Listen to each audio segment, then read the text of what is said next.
The 6th of March, 1945. Cologne, Germany. First Army under Lieutenant General Courtney Hodges drives for the Rhine. The 7th Corps, under Major General J. Lawton Collins pushes 3rd Armoured Division forward with Major General Maurice Rose on the net and Brigadier General Doyle Hickey's Combat Command B, threading the cathedral streets. Tanks from the 32nd Armoured Regiment nose past shattered trams while rifle squads of the 36th Armoured Infantry Regiment clear doorways one by one. Across the square, a Panther from Panzer Brigade, 106 Feldherrnhalle waits in the long sight line of a boulevard it has frozen before. An American M26 breaks to a stillness that feels unnatural in a kill zone. The gunner settles the 90 and speaks once. The reticle stops wandering. The round hits at the turret ring and throws a sheet of fire out the commander's hatch. The German drill, wait for the Sherman to swing wide in panic, finds nothing to hook into. 5 seconds stretch. A second German hull inches from cover to return the favour, before the traverse motor can bring steel to bear.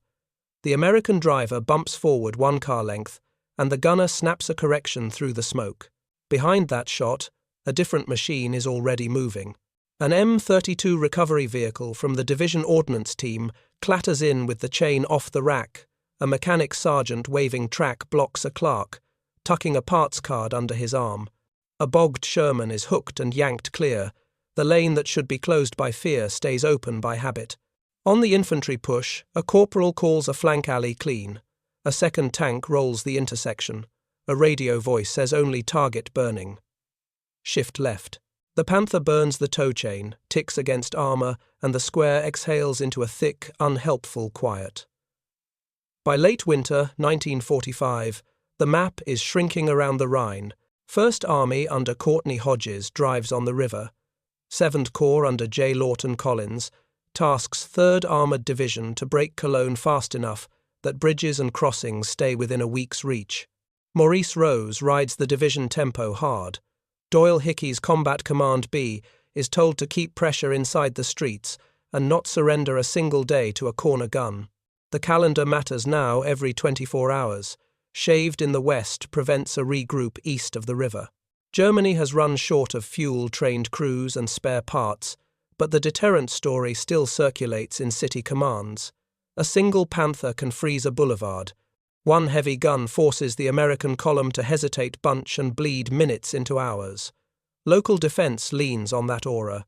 Elements tied to Panzer Brigade, 106 Feldherrnhalle, and ad hoc Kampfgruppen keep armour as a theatre prop, as much as a weapon, roll it into a sight line, and the enemy schedule slips. That was the bargain left to a garrison with little else. Across the line, the American wager is different. The division maintains availability by procedure. Contact teams sit forward with wreckers. The 45th Armoured Maintenance Battalion stages road wheels, track blocks, idlers, radios and engine modules in depth. Ordnance clerks ride behind company teams with parts cards ready. It is not romance. It is paperwork and cranes. The point is simple. A tank taken out at noon either rolls again by nightfall or donates modules to return 2 others. Columns move because lanes reopen, and lanes reopen because repair is a timed drill. This is where the title's conflict lives. German evaluators had long derided U.S. standardization as crude too many identical machines, not enough refinement parts bins for mediocrity. In Cologne, that judgment becomes a liability. Identical fittings mean a recovery crew can arrive under small arms, firehook, fast swap, fast and clear the street while the smoke still hangs. Interchangeable radios mean a knocked-out hull yields a working set that brings another platoon back onto net. Common track blocks mean no scavenger hunt for a boutique size. The Panther can frighten a crew. It cannot frighten a wrecker. At the operational layer, the stakes are blunt. If German armour can still manufacture hours out of corners, 7th Corps loses tempo, and the race to the Rhine tightens. A paused column invites counterfire collapse of spacing and the friction that multiplies into lost days. If American units can demonstrate first-shot lethality at street range and marry it to same-day repair, the city stops being a clock. Germany can wind. A heavy that once bought time becomes an object the defenders cannot afford to risk, and the attackers can afford to ignore after it burns. Both armies feel the strain. German crews carry the confidence of habit, years of seeing enemies swing wide, show flank, feed the gun, and pair it with the knowledge that every surviving heavy matters more than the block it holds. American crews are tired and blooded, still respectful of the long-range bite of the German gun, but they move inside a system that refuses to let broken machines freeze the day. The radio language is clipped because the doctrine beneath it is thick: identify, acquire fire, relocate, report, damage, clear lane, return to service. The myth on one side is individual excellence. The leverage on the other is repeatability. Zoom out one street, and the picture stays the same. The division's advance is a chained set of small decisions: commit a heavy into a city, keep recovery within a few hundred meters, accept losses because replacement parts and trained mechanics are nearer than memory. None of it is glamorous. All of it is war-deciding at the level of a timetable. If that timetable survives, Cologne intact, the next day's objectives do not slip. If it slips a single corner, buys Germany the currency it lacks everywhere else: time. So the stakes for the square where the Panther waits are not theatrical. They are arithmetic. One side needs minutes, the other needs to deny them. The weapon is not only a 90mm gun, it is interchangeability, ordnance authority, and crews conditioned to treat shock as a trigger for procedure. If that holds, the boulevard does not freeze. If it fails, the aura returns, and the river moves farther away. The German heavy on a straight boulevard is a real threat, not a story. At range, the long gun bites first, and hard, the glacis shrugs. What most crews can throw back, and the view down a city artery gives the gunner a lane where everything that moves must cross the same slice of air. Crews on the American side have seen that film enough times to know where the bodies pile. The first rule is simple and merciless. The tank that gets a steady sight first decides who breathes next. On a long straight, urban corners change the math. The distance collapses, the firing window narrows, and a crew that can halt in the kill zone without panicking steals the seconds the enemy counts on. In Cologne, the Panther's advantage heaves into view and then shrinks. The German gunner needs the American driver to swing wide or drift.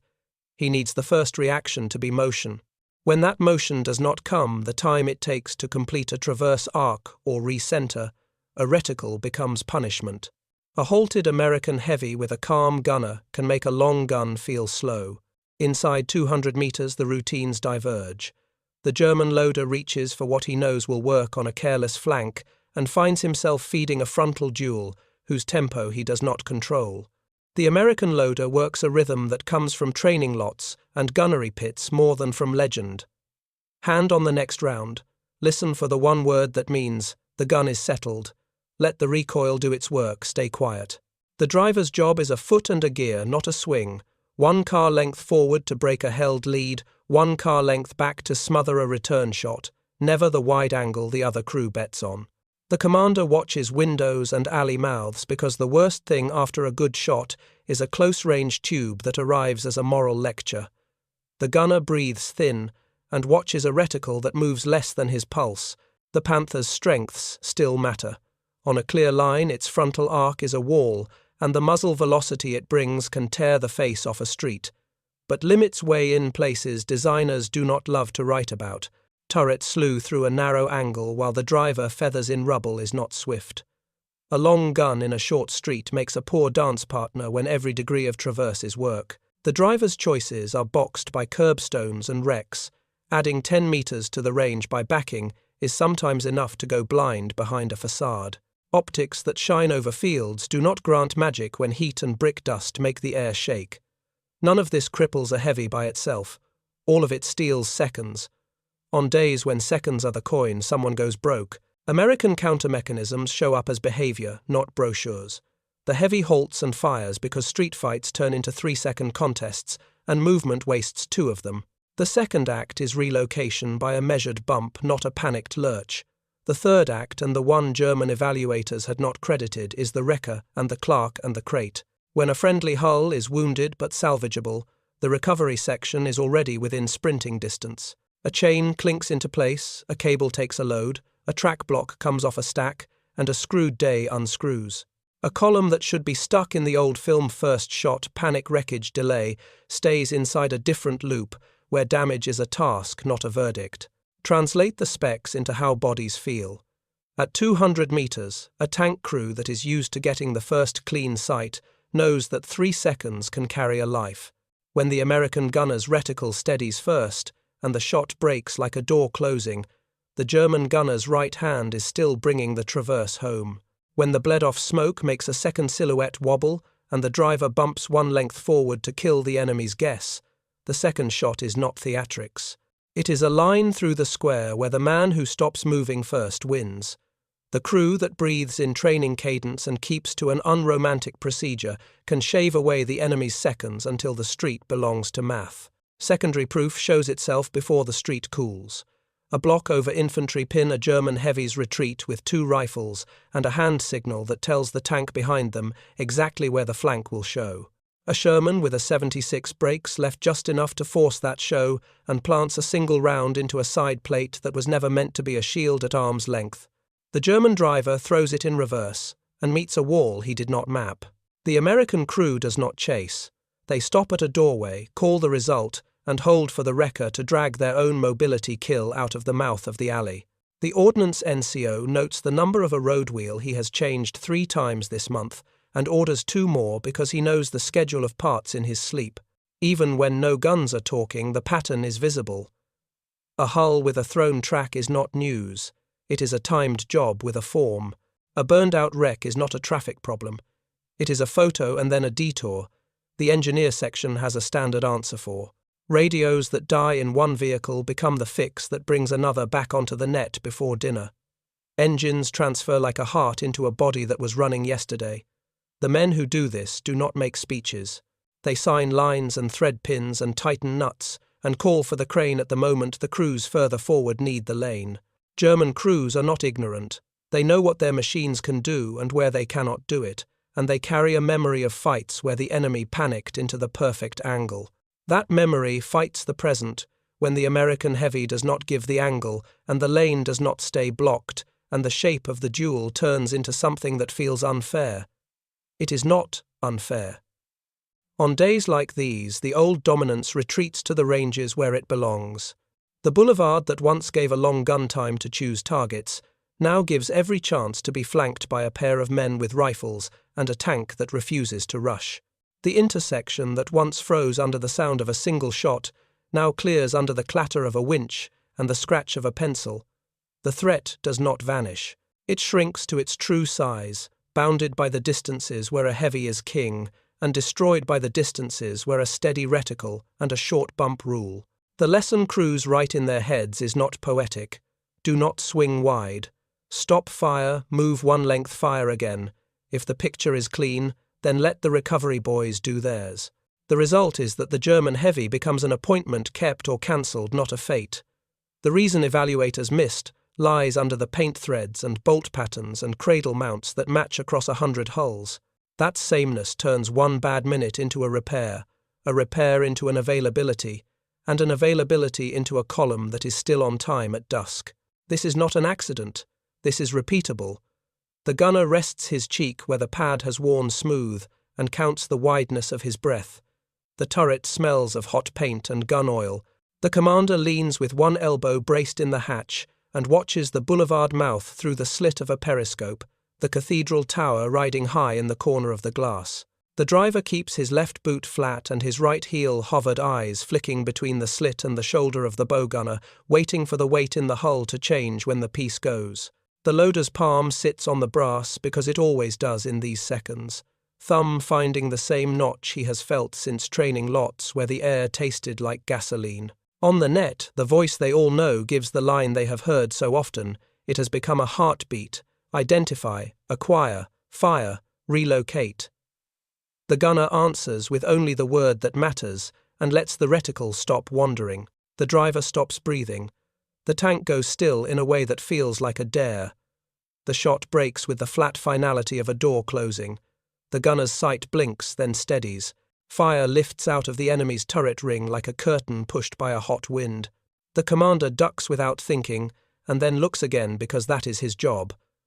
The bow gunner keeps his arc on the dark windows, one floor up, where tubes might be a finger ready to make noise in case a shape leans. The driver bumps forward one car length, not more, because more would feed the other gunner the lead he wants.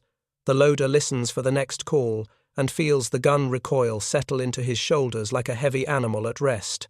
There is always a second thing in a city fight. A shadow behind smoke, the nose of another hull, showing in a gap at the edge of the square, a movement where walls make an alley that can kill the unwary. The commander slides a hand down the intercom switch and says the direction and the distance and nothing else. The gunner walks the correction. The driver eases the weight again, one length, no drama. The second shot is not louder. It just finds its place and writes a line through the heat haze that ends in steel. Behind them, the wrecker's engine is already growling. The mechanic sergeant rides the M32 Glacis like a man on a loading dock and points the driver with his whole arm. A chain comes off a hook and drops to the stones with a clink that says habit. The ordnance clerk hops down and tucks a card on a clipboard and writes the hull number like a shopman who has filled the same boxes so many times the pencil moves by itself. A bogged Sherman sits half on a curb with a slack track that will be tight by the time the smoke thins. The hook bites the winch, takes a load the private with arms like cables, heaves a track block into place with a neat twist that sets the teeth where they belong. The radio carries a number that means availability will return before night, and the driver hears it and lets his lungs remember to work. The street is a ribbon of noises that ignore the idea of a front line. A cafe sign rattles itself loose and skates on the paving. A door slams 2 blocks off. The bow gunner's world is a rectangle of brick and glass, and the space between them, where a man with a tube might think himself clever. He keeps his weapon high enough to scythe across a balcony and low enough to beat a head in a cellar window. The infantry passes rifles out boots, finding the dry patches a corporal flashing a flat palm that means the alley to the right will not kill you this minute. Someone knocks twice on the hull and moves on without waiting for acknowledgement. The German crew lives in the other heat. The commander has spent years trusting the same groove in his mind. The enemy will swing wide, the flank will appear, the gun will speak before his opposite number remembers the safety.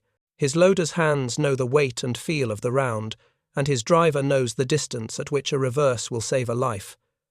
The gunner waits for the first necessary mistake. He sees the American heavy stop instead.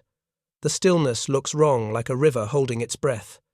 He starts his traverse and feels the motor's reluctance as rubble pushes one track high and then low again. He estimates the correction he will need when the enemy swings out to clear the wreck, and the enemy does not swing. Heat blooms along his cheek. The sight picture swims not because he is afraid, but because city air moves in weird ways above stone. The shot that comes back is surgical. The headset fills with angry snow. A smell like burned wire punches into the throat. The loader reaches for another round because he always does. The commander tries to say the street name so the driver knows where to back. The driver gets the gear and finds that the teeth on the sprocket have picked up something that makes the rhythm wrong. The turret groans across the last degrees of arc that would have made the shot, and the gun never comes level. The commander decides whether to drop and run or stay and try to fix a thought into a crew that cannot hear him. It all lasts 5 seconds and feels both shorter and longer than any rehearsal. On the American side, fear exists but has nowhere to settle. The crew has been told exactly where it belongs, and none of those places is inside the gun's eye. It belongs in the first 2 seconds after a shot, when a tube could fire from a ground floor window. It belongs in the place where a street dips and a gear slips and a hull goes high for a heartbeat. It belongs in the voice of the commander who says, "Left window 3rd floor," and does not add a word that wastes time. The gunner has a little box of sight that does not care about romance, and the driver has a wheel and a pedal and a set of numbers that mean angles, not feelings. They work through the order as if everything in the city is inventory. When the lane clears, it does not do so because someone shouted victory. It clears because the wrecker yanks a wounded hull 2 car lengths, and the ordnance men throw a block, and the column resumes its geometry. The infantry does not linger in a doorway to admire a burning tank because there is a corner that matters more, and they have learned that a paused body is a dead body. The commander of the heavy says the next turn, and the driver acknowledges, and that is an entire conversation. The gunner wipes soot off the glass with a rag that never looks clean and finds the reticle still steadies the way the instructors said it would, even with a cathedral in view. The German crew that did not burn hears orders that feel smaller than they did a month ago. The guidance is to preserve the hull to hold the next corner only if the shot is certain to avoid long views where the American heavy can sit and make math. The driver finds reverse and disappears into a side street that smells of cabbage and old dust. He is not running from bravery. He is following a new arithmetic written by others who have watched the aura meet the kind of enemy who does not turn panic into angles. He knows that losing a heavy here is not the same as losing a medium somewhere else. He knows what his country can no longer replace. The American recovery crew works inside small arms range and treats the noises like weather. The mechanic sergeant squints at the hook and taps it with a wrench to hear if it rings true. The private grins at a joke nobody heard and asks for a hammer without lifting his eyes. The clerk pulls a new card and fills the date and time and hull number, and notes track left throne block replaced winch assist, expect return to service by last light. A corporal from the infantry leans in and asks for a spare radio battery and gets one because the crate on the wrecker is standardized and the numbers match, and nothing about this requires a pilgrimage to a depot. The commander in the heavy watches a small flock of ash float and get taken by a wind that smells of river water. He tells the driver to hold for 3 counts and then move. He listens to a voice 2 net levels up that says only the name of the street ahead and the word clear. He thinks about nothing and everything in the way men do when they are on a line that works. The gunner asks for elevation and gets it. The bow gunner tracks a dark archway and feels the muscles in his back loosen when the squad on the left crosses it without the world ending. Later, the square will look different in memory than it looks now. Now it is a place where steel cooled and paperwork warmed, where a heavy that used to demand respect became a fire that demanded a route around it, where a chain ticked against armor until someone wrapped it in canvas where a crew moved one. Car length, and the street obeyed. The radio gives a last clipped instruction. The engine note rises, and the tank noses toward the next corner. The quiet that follows has the density of a closed factory door at shift change. The job continues. The decision to risk heavies in Cologne was not bravado. It was a staff choice built on a supply map. 7th Corps wanted speed to the Rhine more than it wanted a perfect tank duel on every corner, and that meant committing new guns under the cover of a repair system that could pay the bill the same day. 1st Army had already pushed limited numbers of M26 forward under a special delivery that moved pilot batches from depots to divisions, with instructions to use them, not parade them. Division and combat command orders matched the tone. If a heavy solved a street in seconds, the maintenance chain would absorb the consequences before night. Tempo begins at the parts table. The 3rd Armoured Division's maintenance and ordnance echelons kept forward contact teams inside the city, fight with wreckers, welding sets and crates, filled with the same few things that fail on every track layer. Road wheels fit across dozens of hulls. Track blocks slot the same way whether they hang on a Sherman or ride as spares on a wrecker. Radiators, idlers, starters, radio mounts, filter elements, numbers stamped into metal and inked on cards that match the stencils on crates in a truck 2 turns back. A mechanic sergeant can stand knee-deep in bricks and know by touch whether the bolt thread in his palm will marry the thing he is trying to save. That certainty is not romance, it is design. Doctrine changes when commanders stop treating recovery as a later chore and start treating it as part of the contact. Combat companies called for wreckers as soon as a hull was wounded but not doomed. The wrecker crew learned to nose into alleys that stank of cooked plaster and work under small arms fire because the cost of waiting was a locked lane. Ordnance officers signed authority for cannibalization in the street if a donor hull could return 2 others to green. A parts clerk became as important to tempo as a platoon leader. The card he filled decided whether a tank rejoined its section by dusk or became a block that would drag tomorrow's schedule. The learning loop from after-action to procedure was short now. A company tried a halt, fire, short bump sequence in one block and wrote it into their own orders that afternoon. Battalion briefed it at last light. By next morning, the same word stop for the sight fire move. One length break the enemy's lead were lodged in other crews' mouths. The recovery rules spread the same way. When a wrecker and a track team cleared a kill zone in minutes, that too became standing guidance. Recovery forward, not rear. Swap in the street if you can. Do not let a single immobilized hull educate the enemy into thinking he can buy an hour. The language felt like workshop notes, because it was. On the German side, maintenance was talent and improvisation, but it fought the machine it tried to save. A Panther that lost a final drive was not simply a job. It was a puzzle with parts that had been scarce for months. The engine was a Maybach with demands that did not love grit or cold starts, and the drivetrain punished any crew that tried to reposition in rubble too many times in a day. The turret motor needed patience a street fight did not offer. Fuel ran like a rumor, a drum today, a promise tomorrow. Crews were good and often brave, but the system behind them had run out of the kind of sameness that lets a repair team work by numbers. Every rescued heavy was a boutique project, and boutique is a curse word when the clock is the enemy.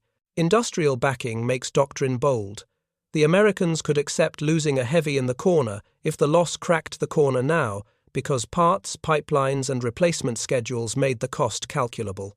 A tank that fought and died became a donor within hours. A tank that fought and limped became a signature on a clipboard, and a call to a depot truck that could arrive in the dark with the exact module to make it whole. The calculus that frees a commander to fight like that is not written in speeches.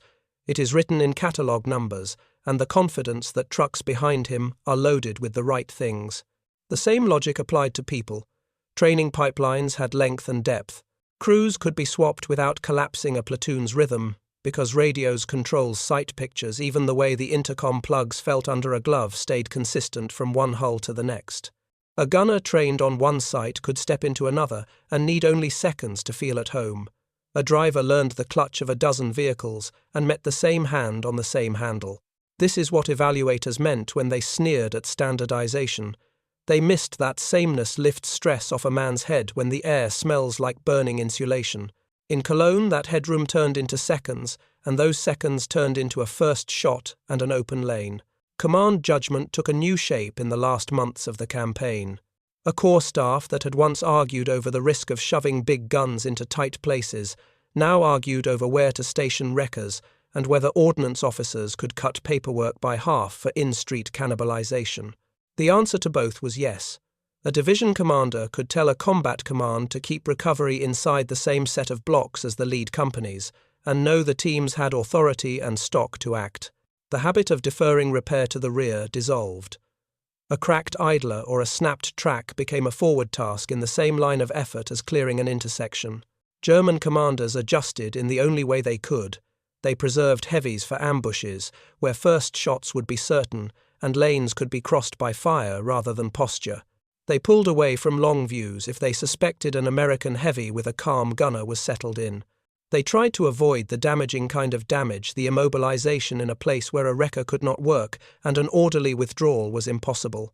The shift read like prudence and felt like a quiet concession that the older way of buying time with presence no longer paid. They were not wrong. The audience for a burning heavy was no longer a stalled column. It was an ordnance crew and a pencil. At higher echelons, the pattern fed back into procurement. When reports from the front said the new guns solved corners, and the recovery rules made those risks payable, depot priorities moved to those exact consumables that keep lanes open: track wheels, starters, torsion bars, radios, filters. Railheads stacked them in depth. Truck convoys shuttled them forward with an understanding that a crate of track blocks could be worth more to the calendar than a crate of medals. The machine behind the machines aligned around time as the decisive commodity, and in street fighting time, is earned in little rectangles of metal that fit everywhere. Doctrine settled into a tone that remained long after Cologne. Armour and infantry moved as paired problems with recovery as the third element, not an afterthought. Orders assumed that a wounded hull would be moved before the smoke cleared. Platoons assumed that a single heavy on a street was an invitation to finish business fast and make room for the wrecker, not a reason to halt and hold their breath. Even the way units filmed, their days changed. Footage of a kill mattered, but so did film of a chain taking a load under fire, because both taught the next crew what right looked like. The clarity of that day is cold. Germany could still kill with a single shot, still frighten men who had no interest in dying on a boulevard under a long gun. But the American side had found an answer that did not need courage to work. It needed procedure, and parts and officers who would rather sign for a cannibalized engine than sign a condolence. When those choices stack up across a division, the myth at the corner loses its voice. The line that closes the ledger is not romantic.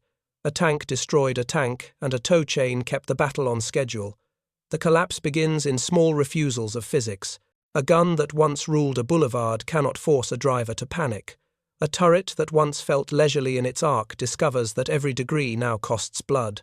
Crews who had learned to read American fear as if it were a road sign start to misread the silence in the enemy's hull. They wait for the wide swing that had always arrived, and the stillness that replaces it eats the seconds that once belonged to them. In Cologne, the first shot that tore open a turret ring did more than kill a tank. It cancelled a habit, and habits are what hold myths together. The tactical layer folds first. German armour had taught itself a script: take the long view, force a mistake, punish exposure, harvest minutes. The city denies the long view, and a disciplined halt denies the mistake. The American heavy that stops in the open breaks the rhythm the German gunner expects, and his traverse becomes slow, not because the motor has failed, but because it must cross the last stubborn degrees while a settled reticle looks back. The driver who bumps exactly one car length ruins the firing solution the German commander built in his head. The absence of a flanking swing removes the scene where the long gun is invincible. Once that scene is gone, the heavy's aura shrinks to the distance it can actually command, and in a city that distance is a mean little number. Secondary contacts repeat the verdict and turn it from a story into a pattern. A block over a Sherman 76 uses an infantry cue to pinch a retreating heavy and lands a single round that ends the argument. The wrecker drags a mobility kill out of the line of fire while the smoke still has shape. The American platoon does not surge to celebrate, it reshapes the lane. German crews listening on nets hear the clipped words that mean the enemy has learned to write time back onto his schedule. They know what that means for their own orders. No more long duels in straight streets, no more standing as a symbol, no more buying an hour by being seen. The change is not announced. It happens in how commanders start sentences. The documentary layer catches up a day later, after action summaries from American units harden the new moves into instructions. Halt inside the kill zone if the site is clean. Fire one. Bump once. Fire again if the picture holds. Bring recovery forward as contact, not as aftermath. Clear the lane under small arms fire if the hull can be moved. Cannibalize in the street if you can return 2 vehicles by nightfall. These are not big ideas. They are small, repeatable ones, and they travel faster than the smoke clears. Maintenance officers reduce forms. Combat companies assign a radio code for the wrecker so it does not wait for permission. Ordnance NCOs begin to think like traffic managers. The myth loses not to a speech but to a checklist. On the German side, the written word turns cold. Armour officers who would have preferred to dictate aggression now instruct caution, preserve heavy tanks for ambush, avoid exposure in broad streets, transfer positions by night, do not engage if first shot certainty is absent. The shift reads like prudence and tastes like defeat. In the same breath, they ask for spares that will not come and for fuel that will never be enough. They know the machines under them are still powerful. They also know the enemy now chooses the terms under which that power applies. The legend of a single heavy deciding a city hour gives way to the reality of a heavy that must survive for a different day that may never arrive. It would be easy to say the new heavy gun on the American side did the work. It did part of it, but guns are only as fast as the hands that employ them. The Pershing's 90 matters because a calm crew can aim it in 3 seconds at city distance, and because their doctrine has made those 3 seconds available. The larger force that decides the week is less dramatic bolts with the same thread wheels that slip onto any spindle track blocks in crates that fit every sprocket in the column. German evaluators once looked at that sameness and saw mediocrity. On this day, they begin to see something that looks unfair, the ability to treat shock as an input to a process instead of a fracture in morale. The psychological weight moves across the line. German tank men had long carried the comfort of being the rare tool that could decide the day. That comfort turns into a burden when orders tell them to survive the day instead. American crews had long carried the dread of a long-range gun that could ruin a street from half a kilometer away. That dread converts into a short prayer said before the first shot, and then into procedure.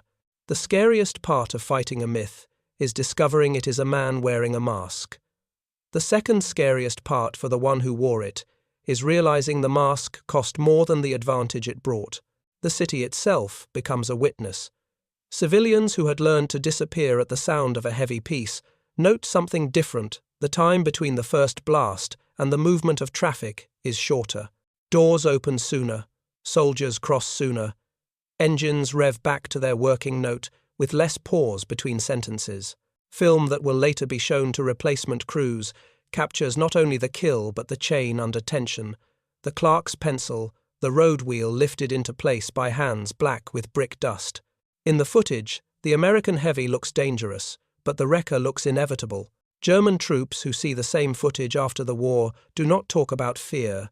They talk about schedule, a word that does not belong to legend and belongs very much to victory. Numbers start to speak where adjectives once lived. Availability rates plotted on a divisional board stay stubbornly high, even during urban fights. The slide that matters at core is the one that shows time from damage report to rolling again. The curve leans downward as teams get bolder about working within rifle range. German maintenance officers cannot draw a rival curve. Their data is a stack of requests stapled to warnings that feel like prayers. Where the American side closes distance between break and return, the German side increases distance between need and supply. A myth that depended on presence cannot survive an arithmetic that counts hours. Doctrine once changed, changes air. Infantry sergeants stop assuming a burning heavy means a pause. Tank commanders stop interpreting a bogged hull as a reason to hold ground rather than clear it. Recovery crews stop thinking of themselves as service and begin to act as combat. The net grows a habit of words that make weeks shorter forward swap return open. German nets grow a habit of words that make streets emptier. Withdraw, preserve, relocate, avoid. Nothing in these sentences admits defeat. Everything in them describes it. There are moments that put lines through people.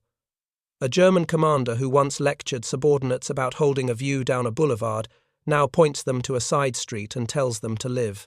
An American ordnance officer who once kept his teams a district back now pushes them up and tells them to work where the glass flakes still fall. Both men are sane. Both men understand the price of yesterday's habits in today's conditions. One fights to keep a tool from dying because it cannot be replaced. The other fights to keep a plan from slowing because tools are on trucks in depth. None of this says that a German heavy stopped being dangerous. It says that danger stopped being destiny. The same crew that could dominate a farm road at 800 meters found itself punished by a corner that shortened every advantage into a problem the other side had drilled for. The same gun that built an aura on the steppe built a heat plume on a boulevard, and then became an obstacle around which the enemy's procedure flowed like water. The myth is not killed by a better song. It is smothered by a metronome. Somewhere in the staff work of those days, a line gets written that becomes memory later. Avoid standing duels in urban boulevards against American heavies. Make the first shot yours, or do not stay. In the same stack, a different line becomes American habit. If a tank dies in the lane, clear it before the smoke thins. The two sentences pass one another like trains. One carries urgency born of desperation. The other carries urgency born of confidence. Their destination is the same field and the same hour. Only one arrives with its cargo intact. The collapse is not a crash, it is a tilt. Over the course of a week, reports from units along the Rhine corridor describe fewer German heavies attempting to hold long sight lines inside towns. When they do, they fire and fade. When they cannot fade, they burn and are abandoned on terms the enemy's chain decides. American columns that once budgeted an hour for a blocked avenue begin to budget minutes. The rhythm of advance changes by increments that do not look like triumph on a map, but maps are how wars are remembered, not how they are won. Wars are won when the other side stops believing a corner is a shrine. There is a last piece that sits quietly behind the others. German evaluators, who once derided sameness, start to note something else in their diaries and their reports after the shooting stops. They write that the Americans turned repair into a weapon. They write that the enemy had reduced fear to a list of timed actions. They write it without bitterness, because professionals respect what works. They do not have to name the day when the realization took root. The city did it for them. A tank died, and the battle kept its appointment. That was the last day a blocked boulevard was a German hour. After that, it was an American minute.